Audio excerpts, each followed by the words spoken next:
The federal opposition has called on the Albanese government to help millions of customers affected by the Optus data breach to receive replacement passports. States have indicated they'll cover the cost of driver's licences.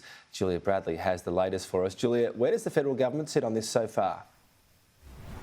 Well, Tom, the Commonwealth hasn't ruled out providing replacement passports to the almost 10 million Optus customers who've been impacted by this data breach. But Assistant Treasurer Stephen Jones indicating to Sky News this morning that he wouldn't want the Commonwealth to cover the cost of this. He'd expect Optus to fund that. Now, many of these customers remain in the dark this morning about the extent to which their personal details have been released, also whether their passport details have been caught up in this, and whether any of it has been utilised by online scammers. The process to actually get a new passport is also going to be an incredibly complicated one. There's already a backlog now that COVID restrictions have eased, and there's greater demand for international travel. Shadow Home Affairs Minister Karen Andrews, speaking this morning, has called on the federal government to do more to help these affected customers get replacement passports.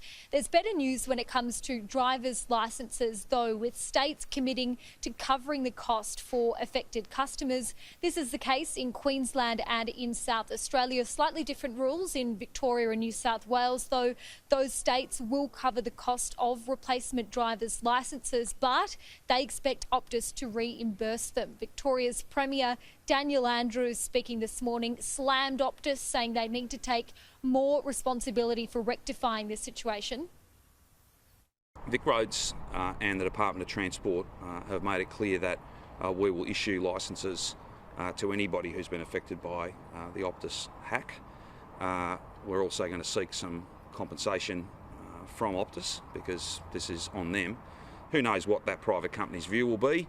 I dare say that they will be unlikely to provide us with the funding to clean up their mess. That's usually the way private companies operate.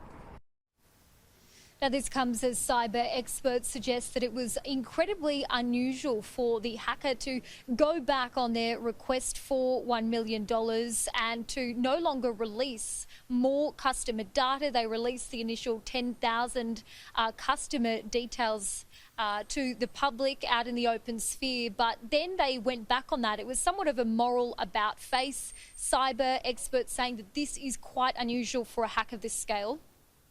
I'm sceptical. I've dealt with criminals for about the last 30 years and I haven't met one that has gone down that path of righteousness. So there must be some other explanation.